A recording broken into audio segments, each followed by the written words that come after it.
Terima kasih Anda masih bersama kami. Pemirsa, Presiden Prabowo Subianto rencananya akan melantik sejumlah menteri yang telah ia umumkan pada hari kemarin. Sekitar pukul 9 pagi ini, dan untuk mengetahui informasi terkini kita telah bergabung dengan jurnalis NTV Francisca Ratih yang berada di Istana Merdeka, Jakarta. Selamat pagi, Ratih.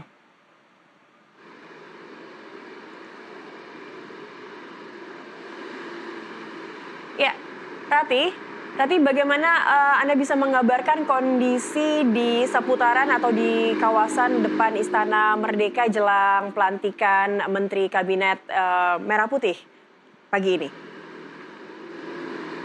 Ya, Cakri dan Helmut, memang menjelang pelantikan kabinet, tentunya istana terus melakukan persiapan dan bisa dilihat di belakang saya sepanjang jalan ini memang masih terpantau ramai lancar.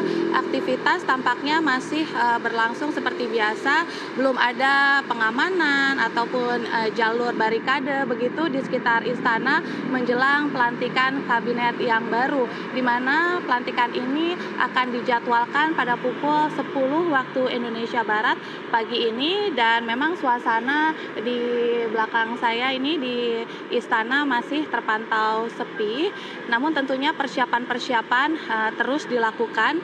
Dan pemirsa, seperti yang kita ketahui bersama, pada hari kemarin, tepatnya di 20 Oktober 2024, Presiden Prabowo Subianto dan juga Wakil Presiden Gibran Rakabuming Raka secara resmi telah dilantik di gedung Parlemen MPR DPR RI. Dan adapun kegiatan pertama yang dilakukan oleh Prabowo Subianto selaku Presiden adalah langsung melakukan pertemuan bilateral dengan sejumlah negara-negara, dan juga malam harinya langsung mengumumkan susunan kabinet, di mana dalam pengumuman tersebut Prabowo mengumumkan kabinet Prabowo Gibran ini bernama Kabinet Merah Putih. Dan Prabowo juga langsung mengumumkan nama-nama yang akan didapuk menjadi menteri, wakil menteri, dan juga kepala badan atau lembaga. Dan seperti yang disampaikan kemarin, terdapat total 48 menteri, 5 kepala badan, dan juga 56 wakil menteri yang rencananya akan dilantik pada hari ini, di mana di Kabinet Merah Putih ini kementerian dipecah menjadi 7 kementerian koordinator dengan ada 41 kementerian, dan juga ada 5 lembaga badan setingkat menteri yang tentunya akan membantu program-program yang akan diusung oleh Prabowo Gibran sendiri. Dan tentunya ini adalah kabinet yang cukup gemuk begitu ya, dibandingkan dengan era kepemimpinan di Jokowi, di mana hanya memiliki 34 kementerian di Kabinet Indonesia Maju. Dan pastinya kinerja dari kabinet yang cukup gemuk ini yang dinantikan oleh masyarakat Indonesia. Seperti apa nantinya strategi-strategis yang akan dilakukan oleh seluruh kementerian yang cukup padat ini untuk bisa mempercepat dan merealisasikan program-program unggulan yang akan disampaikan, atau juga tentunya yang akan menjadi unggulan dari program-program Prabowo Gibran sendiri. Dan tapinya pemirsa, kabinet baru tapi tentunya masih kabinet rasa Jokowi begitu, karena kita melihat masih terdapat sejumlah wajah-wajah yang sebelumnya menghiasi kabinet lama di era kepemimpinan Joko Widodo, di mana masih ada, kita lihat nama yang cukup menonjol begitu, ada Sri Mulyani dan juga Bahlil Lahadalia, dan ada Tito Karnavian serta Budi Aristiadi. Dan tentunya masyarakat juga menantikan apakah dengan adanya wajah-wajah lama yang masih rasa Jokowi ini nantinya tidak akan menimbulkan konflik kepentingan, tapi justru bisa membantu percepatan seperti apa program-program yang disampaikan. Dan tentunya juga masyarakat menunggu, karena pada saat pidato kenegaraan Prabowo Subianto sebelumnya pada saat resmi dilantik sebagai presiden, Prabowo sendiri menegaskan bahwa akan memberantas korupsi, di mana para pejabat harus berani anti korupsi dan tentunya untuk mengedepankan kepentingan rakyat. Bahkan Prabowo juga menegaskan akan mengentaskan kemiskinan. Ini menjadi ketegasan-ketegasan yang menjadi poin penting dalam pidato kenegaraan sebagai Presiden ke-8 Republik Indonesia.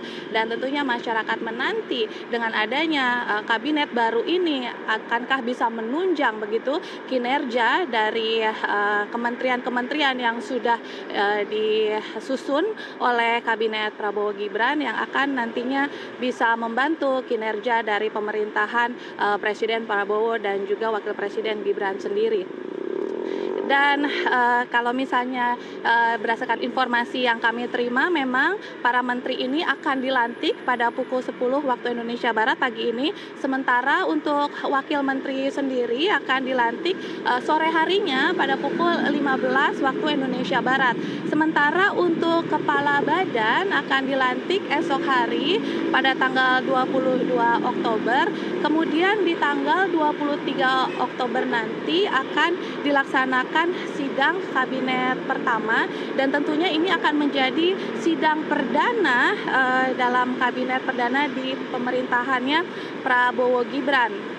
Dan untuk agenda selanjutnya setelah dilantik nantinya para menteri dan juga wakil menteri akan mengikuti kegiatan Akademi Militer di Magelang, Jawa Tengah yang diperkirakan akan dilaksanakan pada 23 hingga 27 Oktober mendatang. Tentunya ini akan menjadi hal yang menarik karena jika memang para menteri dan wakil menteri akan melakukan kegiatan Akademi Militer, ini mungkin untuk semakin mendorong rasa nasionalisme dan semakin cinta negara, dan tentunya untuk memperkuat persatuan begitu ya, kebersamaan antara sesama menteri dan juga calon menteri, sehingga akan menjadi satu komando dan satu komunikasi, sehingga semakin mempercepat nantinya program-program atau kinerja mereka pada saat menjalani program-program yang menjadi visi misi di Kabinet Merah Putih ini.